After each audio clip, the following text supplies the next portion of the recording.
Alhamdulillah, we have entered the month of Rabiul Awwal, and this is, I believe, the 9th of Rabiul Awwal, the first of 4 days of reminders, inshaAllah ta'ala, about the Prophet sallallahu alaihi wasallam.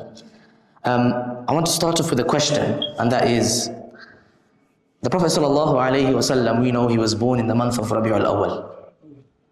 The most popular opinion is the 12th. Although there are other opinions mentioned about different dates throughout the month, but we know for certain he was born in Rabiul Awwal. Now, do you think that Allah subhanahu wa ta'ala picked the month of Rabiul Awwal by accident? He just thought randomly, Rabiul Awwal seems like a good month. Undoubtedly not. Allah subhanahu wa ta'ala would never do something randomly, out of a whim. He deliberately picked the month of Rabiul Awwal. Now the question is why? Why would he pick Rabiul Awwal of all months? We know, for example, throughout the 12 months of the Islamic calendar, there are some months that are extremely special, right? Can you give me some examples? Month of Ramadan. So somebody could ask the question, why did Allah not give the Prophet sallallahu alaihi wasallam in the month of Ramadan? Any other months? Dhul Hijjah. Dhul Hijjah contains the best 10 days of the entire year. Why did Allah subhanahu wa ta'ala not pick the month of Dhul Hijjah?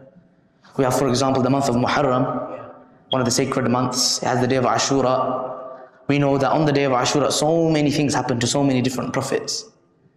And yet Allah, after leaving all of these special sacred months, He picked which month? Rabiul Awwal. So again, the question comes, why? There's a very simple answer. If I say the month of Rabiul Awwal, what comes to your head? The Prophet sallallahu alaihi wasallam, automatically. Nothing else. So it's as though Allah subhanahu wa ta'ala picked one month specifically that will be special for one reason and one reason only, which is the Prophet sallallahu alaihi wasallam. He was born in this month. This was the month that he passed away. This is the month that he completed the hijrah as well.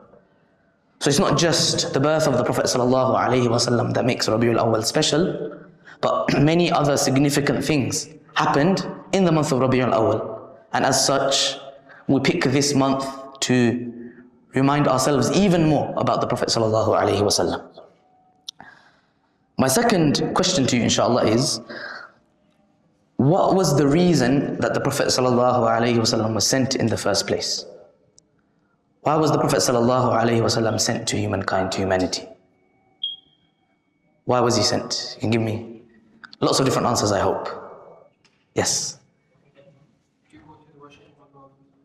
To call to the worship of Allah alone. Of course, every single prophet was told to call to Tawheed, worshipping Allah subhanahu wa ta'ala alone. I would counter this a little bit by saying, well, Allah could have just told this to us directly. He could have sent an angel to you and me, telling us, worship Allah only. And this perhaps would have been more convincing, that an angel comes to you and tells you, worship Allah alone. Why is it that Allah subhanahu wa ta'ala sent it through the Prophet sallallahu alaihi wasallam specifically? Any other jobs or roles or objectives the Prophet sallallahu alaihi wasallam was sent with, other than Tawheed? Very good. He was sent as a mercy for all of humanity. Ya rahmatul lil alameen. And this mercy can take place in many different forms. I will give you another job or objective that the Prophet sallallahu alaihi wasallam was sent with. All of us know this, that the Prophet sallallahu alaihi wasallam was also sent to us as a guide. And not just a guide that tells us to do things, but he's a guide where we can look at how he did things and copy him exactly the same way. So sometimes somebody could come to you and tell you and give you advice. They will say, do this and do that and do that. And it's not that effective. But if you see the person actually doing it themselves, this becomes even more effective. So Allah subhanahu wa ta'ala gave in us a role model, a guide that is relatable and that we can follow. If Allah sent us just an angel, then we would have said, Allah, the angel is telling us to do it. Angels can't even disobey you even if they wanted to. So it's not relatable to us. But He sends to us a human being, showing us that if you want to be the perfect human being, if you want to be somebody who's beloved to Allah subhanahu wa ta'ala, if you want to be somebody who enters Jannah, this is the man that you follow. And this is one of the main reasons that the Prophet sallallahu alaihi wasallam was sent. So when it comes to following the Prophet sallallahu alaihi wasallam or imitating the Prophet sallallahu alaihi wasallam, usually we have two sources, or one source but two words for this source. We say that we follow the hadith or the sunnah of the Prophet sallallahu alaihi wasallam. This is going to turn into almost like a school lesson now. Anyone can tell me what's the difference between these two words? We hear these two words all the time. Hadith, sunnah. Are they the same thing, or is there actually a difference? Let me tell you the difference, inshallah. I have one participant here. Yes. Is it that hadith is what he said and sunnah is what he done? Very, very close. Very close. So let me give you an example. When you open up a book of hadith, you will find it is narrated from such and such person. So let's say, An Anas ibn Malik radiallahu anhu. It is narrated from Anas ibn Malik radiallahu anhu. He mentions, he says, ما رأيت أحدا أكثر تبسما من رسول الله صلى الله عليه وسلم. He says, I have not seen anyone who smiled more than the Messenger of Allah sallallahu alaihi wasallam. This whole thing that we mentioned is called hadith. Sunnah is the thing that we can actually follow. What is the thing that we can follow in this hadith? Smiling. The Prophet sallallahu alaihi wasallam used to smile. Smiling is sunnah. Exactly. MashaAllah, tabarakallah.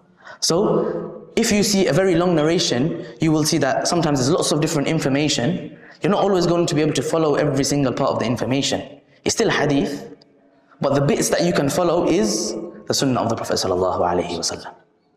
So this is our topic for today, that we're going to be speaking about the sunnah of the Prophet sallallahu alaihi wasallam. But not only that, I'm going to speak up to you about something called the forgotten sunnahs. This is not from Quran and Hadith, by the way, this is my own title. Something called the forgotten sunnahs. First of all, can you give me a few examples of sunnahs of the Prophet sallallahu alaihi wasallam? Some common sunnahs that we should act upon. I think this brother read my notes before he came. MashaAllah, tabarakallah. This is going to be the crux of the talk today, inshallah. إِنِّي بُعِثْتُ لِأُتَمِّمَ مَكَارِمَ الْأَخْلَاقِ. The Prophet says that I was only sent to perfect character. Now, sometimes you will ask people, tell me about the sunnahs of the Prophet ﷺ. They will tell you, keeping a beard. The Prophet ﷺ used to wear an imama. The Prophet ﷺ used to wear white clothing. The Prophet ﷺ used to use the miswak. You have 4 sunnahs before dhuhr, 2 sunnahs after dhuhr. You have all of these sunnah actions of the Prophet ﷺ that people act upon. But then they forget a very, very important and integral part of the Prophet ﷺ sunnah. Let me give you some scenarios. Let's say there is a person, he prays regularly. He prays his sunnah, he prays his nawafil. Sometimes he prays salat tahajjud when he is able to. But this person, he lies. And this person backbites. And this person can't control their tongue. Would you say this person is a true follower of the Prophet ﷺ? Absolutely not.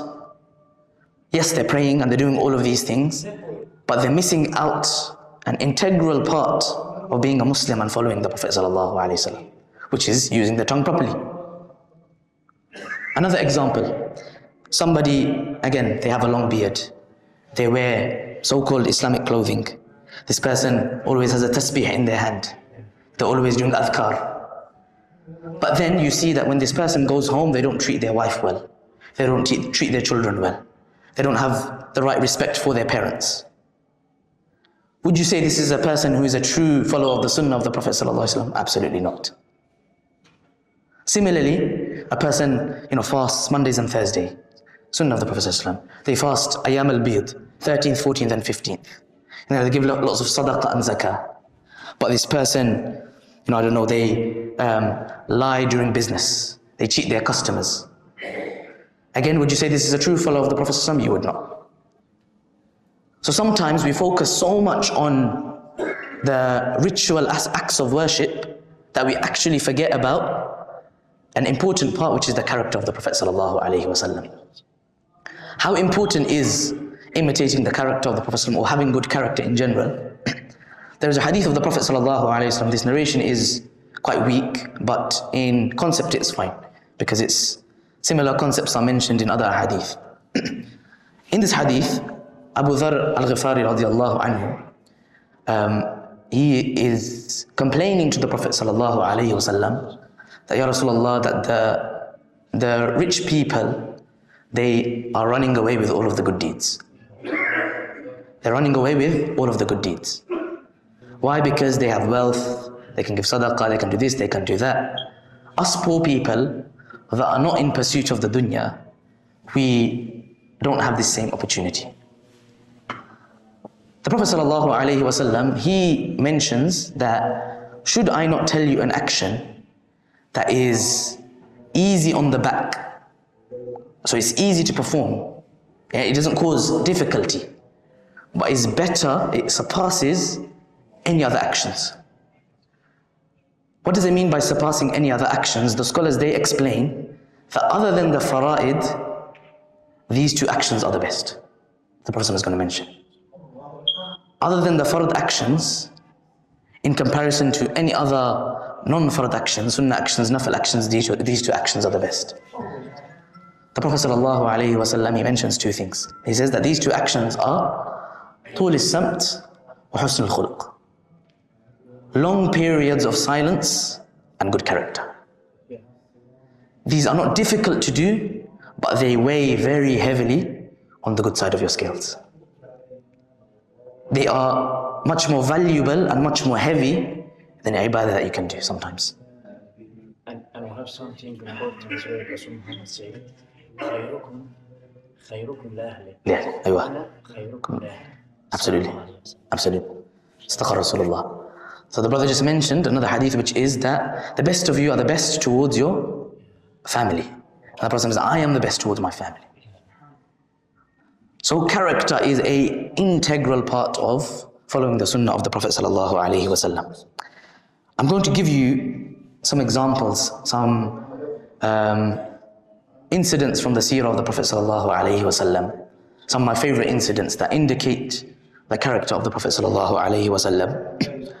First of all, a quote, Ibn Rawaha rahimahullah, a scholar of the past, he mentions that the Prophet ﷺ, if he did not have any mu'jizat, any miracles, Allah did not give him any miracles. He did not get the miracle of splitting the moon. He did not get the miracle of the Quran. He did not get the miracle of Al-Isra wal-Mi'raj. If Allah did not give him any miracles, just by observing him, just by looking at him, you would know that he is somebody special. Just by looking at him. You observe him just by the way he looks and the way he acts, you would think that he, sallallahu alayhi wasallam, is somebody special. There is another incident. This is with regards to a companion by the name of Abdullah ibn Salam, radiallahu anhu. So Abdullah ibn Salam, radiallahu anhu, he was actually a Jewish rabbi. So he was one of the leaders of the Jewish community in Medina, before he became a companion. So, of course, in Medina, they started to hear chatter that there is a final messenger that has come. And he's in Mecca. And it was actually mentioned in the previous books that this same messenger will eventually migrate to Madinatul Munawwar. He will migrate there. It's mentioned in their books. It's not mentioned anymore. But our belief is that in these previous books it was mentioned. Now, Abdullah ibn Salam, he was somebody who was sincere. He was somebody who read the kutub. And he said that when the Prophet ﷺ migrates to Medina, I'm going to go and test him. I'm going to go and check if he is actually a prophet. I've read it in all of the books. And based on what I've read, based on the information, I'm going to go and see if this person is actually the final messenger. Abdullah ibn Salam radiallahu anhu narrates this hadith himself. He says that when the Prophet ﷺ arrived in Medina, I went to see him, and as soon as I gazed upon the face of the Prophet ﷺ, I concluded that this could not be the face of a liar. Just by looking at the Prophet ﷺ, he saw that this could not be the face of a liar. And then the Prophet ﷺ mentions the very famous hadith of salam. Afshu salam, wa at'imu at-ta'am, wasilu al-arham, wa sallu bil-layli wan-nasi niyam, tadkhulu al-jannata bi-salam. They should spread salam, feed people, keep family ties. Sallu bil-layli wan-nasi niyam, you should pray at night, even when other people are asleep. Tadkhulu al-jannata bi-salam. Now even this very, very first, imagine the Prophet ﷺ is entering Medina. These are the first words that the people of Medina are going to hear. You would expect him to say something like Tawheed, or something like, pray a lot, or fast a lot. But out of the 4 pieces of advice that he gave, 3 of them were about being a good person. Spreading salam, feeding people, having good family ties. Only then the 4th one was, Sallu bil-layli wan-nasi niyam. Pray at night when others are asleep. 3 out of 4 were about being a good person, only 1 was about worship. Because the Prophet ﷺ has come to Medina and now he's trying to build this, community of people. You can have lots of worshippers of Allah subhanahu wa ta'ala, that doesn't mean you'll have a good community. And this is what the Prophet ﷺ went to build. Another of my famous incidents from the seerah, this is again just generically speaking about the character of the Prophet ﷺ. A show of hands, and again be truthful inshallah. How many of you have heard of the name Amr ibn al-As radiallahu anhu? In comparison to, let's say for example, Abu Bakr radiallahu anhu, would you be able to give me the same information about Amr ibn al-As radiallahu anhu? Probably not. That's a good thing. It's good for my speech inshallah. So in comparison to other companions, Amr ibn al-As, we know him, but maybe not as much as other companions. In fact, Amr ibn al-As radiallahu anhu, according to the most common narration, popular narration, he only became a Muslim after Fathu Makkah, after the conquest of Makkah, or just before the conquest of Makkah. So that's majority of the Prophet sallallahu alaihi wasallam's life, he's an enemy of Islam. And he only found the Prophet sallallahu alaihi wasallam from the 8th Hijrah onwards, which is about 2.5 years. Now he narrates this hadith. He says that once I went to the Messenger of Allah sallallahu alaihi wasallam to ask him a specific question. What was this question? The question was, who is the most beloved to you? Which person is the most beloved to you?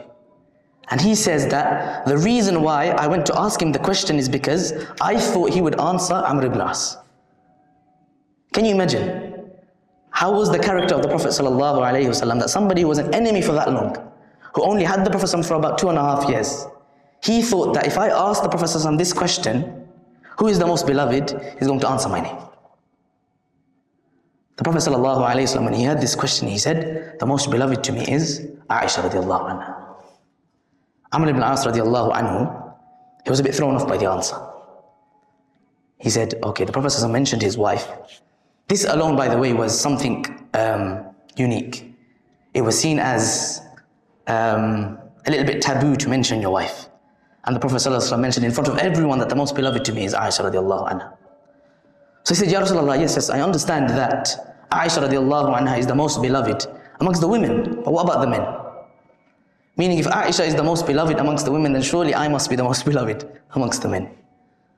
The Prophet ﷺ responded by saying that the most beloved is Abuha, her father. Meaning Abu Bakr radiallahu anhu.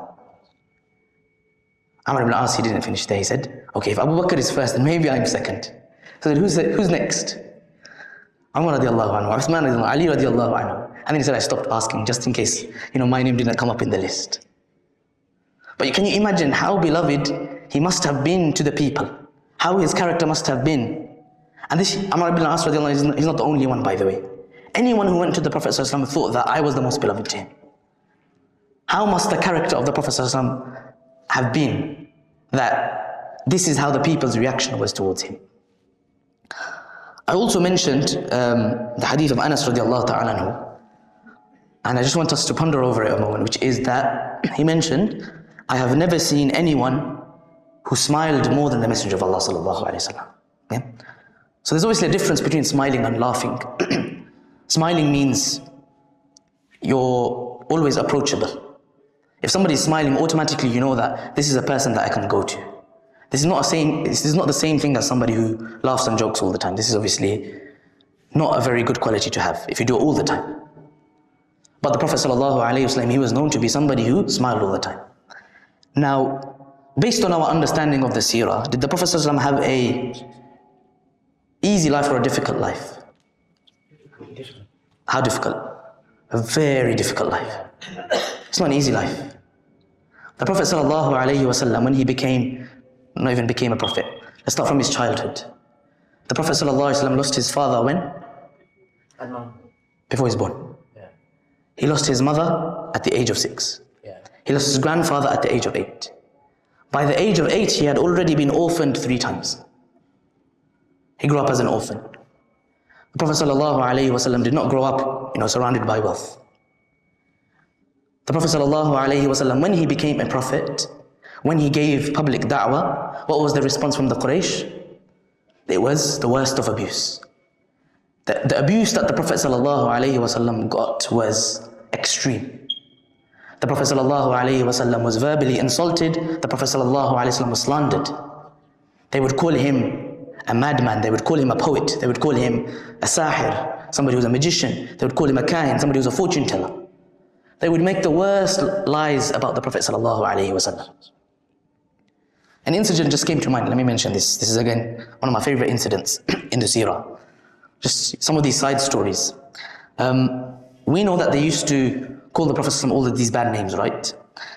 His uncle Abu Lahab, one of the worst enemies of Islam, he went to one of the worst stages of enmity against the Prophet ﷺ, such that during Hajj time, when lots of people would be coming to Mecca, he would stand outside the entrances of Mecca, warning people against the Prophet ﷺ.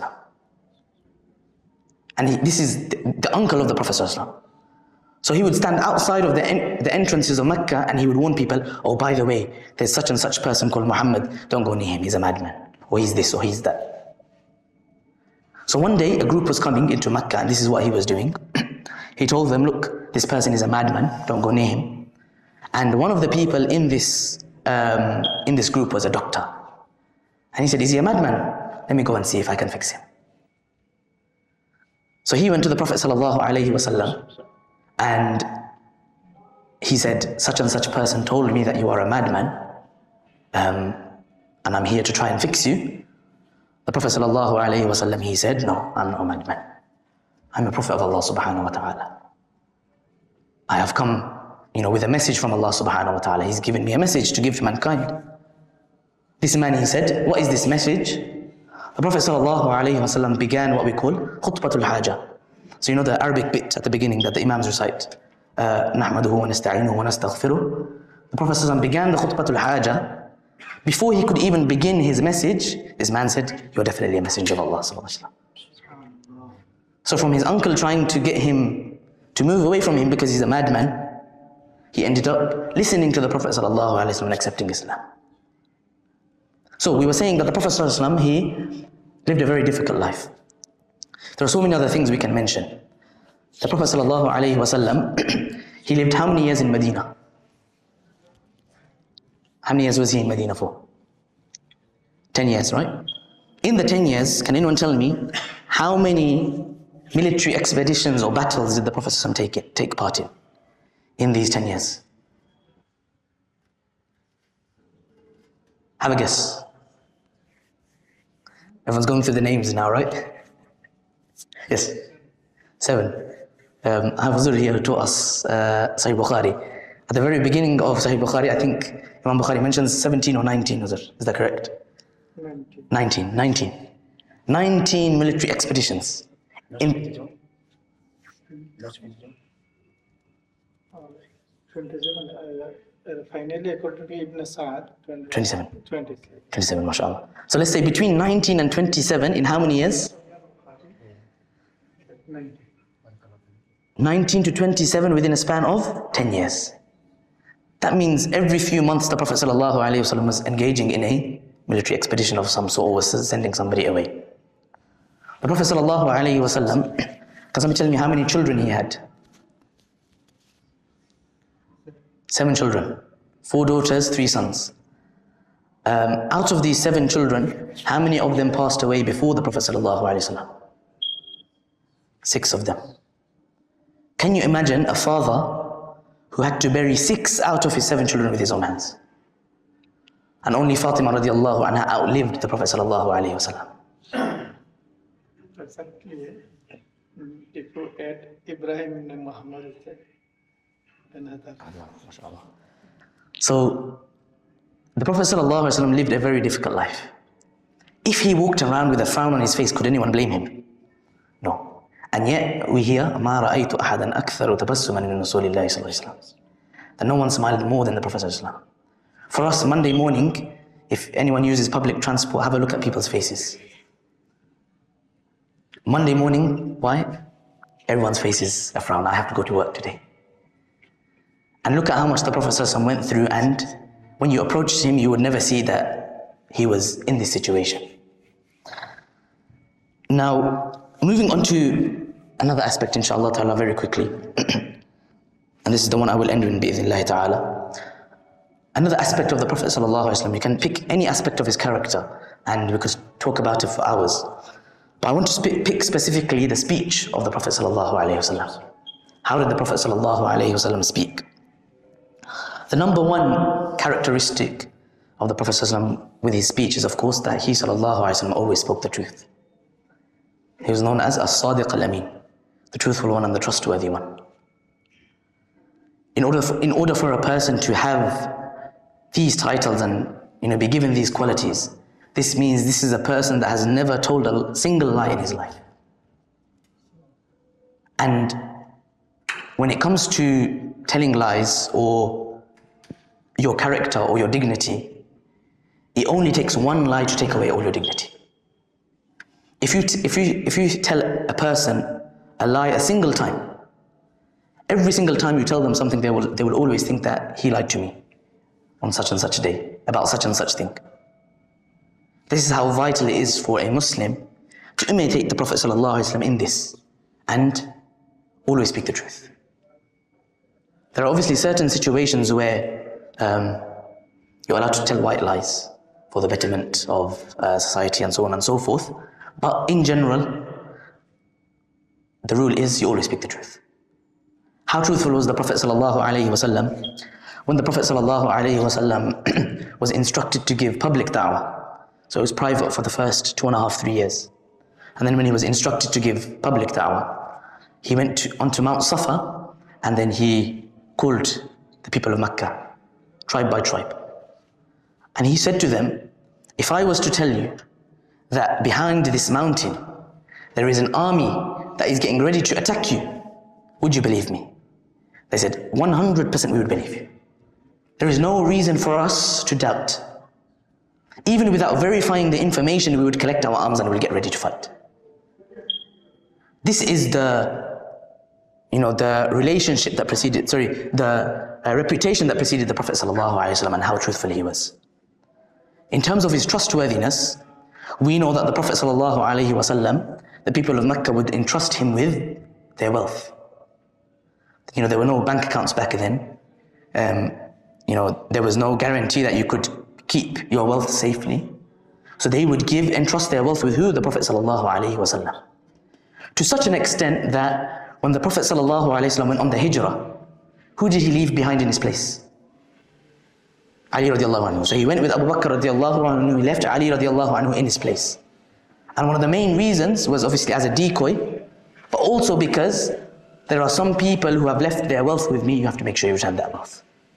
Even after becoming a prophet, even though they called him, a liar, even though they called him a madman, even though they called him a magician, they would still entrust who? The Prophet ﷺ with their wealth, and not other people.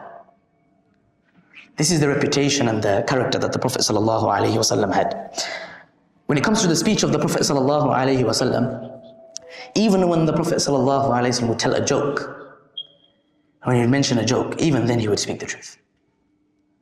For example, a very famous incident where an old woman came to the Prophet ﷺ, and the Prophet ﷺ said to this old woman that no old woman will enter Jannah. And this woman started crying.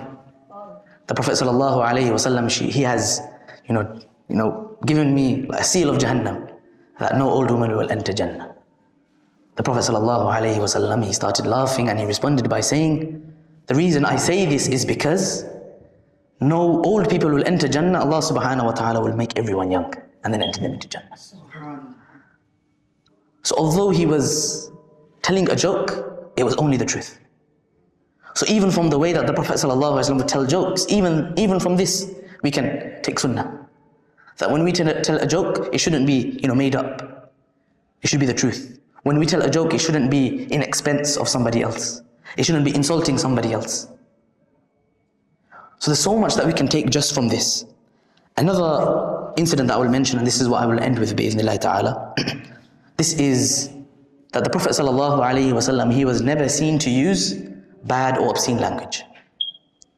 For us, as soon as we get angry, insulting another person, insulting their parents, their grandparents, it's very easy for us to use bad language. And it's very difficult to control the tongue when you become angry sometimes. The Prophet ﷺ, even when he became angry, you would never see a single incident where he used bad or obscene language.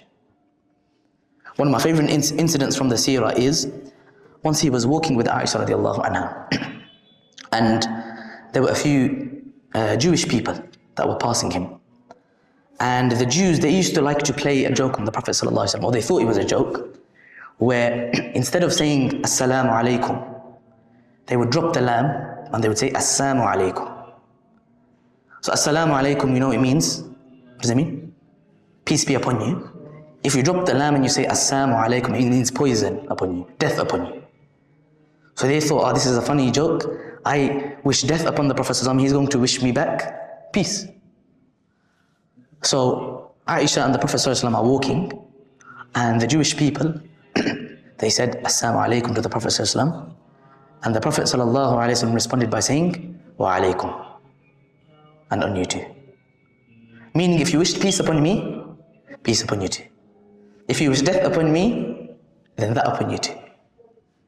Aisha radiallahu anha, she was known to be somebody who was quite hot-tempered. She heard what the Jewish people said, and she responded by saying, Wa alaykum as-salam, wa alaykum as-salam, wa la'natullah wa ghadiballahu alaykum. She said, may death be upon you and Allah's anger and His curse. Now, somebody has insulted her husband, right? She has every right to be angry, and perhaps to respond like this. The Prophet ﷺ responded by saying, Mahlan ya Aisha. He told of Aisha. He said, calm down, O Aisha. Aisha radiallahu anha responded by saying, she said, Ya Rasulullah, did you not hear what they said? They wished death upon you, of course I'm going to give them more back. The Prophet ﷺ responded by saying, but did you not hear what I said? I responded simply by saying, Wa alaykum. Meaning, even if your enemies come to you and insult you, you do not stoop to their level and dirty your tongue by using bad language. And the Prophet ﷺ, he ends this part by saying, Inna Allaha rafiqun yuhibbu rifqa. That indeed Allah subhanahu wa ta'ala is soft and compassionate, and He loves those people that are soft and compassionate. Even though these were His enemies that were insulting Him. He could have told of the Jews, instead He told of Aisha radiallahu anha. So these are the forgotten sunnahs. They're not forgotten because we don't know about them. They're forgotten because we don't act upon them. So these are the sunnahs of the Prophet ﷺ that we want to make sure that we are the sort of person that he is. We have the character that he has. We speak like he speaks. We treat our families like he did. These are the sunnahs that we want to make sure that we don't forget about and that we act upon bi'idhnillahi ta'ala. This is where we'll leave inshallah ta'ala. We ask Allah subhanahu wa ta'ala to make us all true followers of the sunnah of the Prophet sallallahu alaihi wasallam. We ask Allah subhanahu wa ta'ala to keep us steadfast upon the sunnah of the Prophet sallallahu alaihi wasallam. We ask Allah subhanahu wa ta'ala to give us the tawfiq to continue to learn about the Prophet sallallahu alaihi wasallam. Subhanakallah bihamdika ashhadu an la ilaha illa anta astaghfiruka wa atubu ilayk. Assalamu alaikum wa rahmatullah.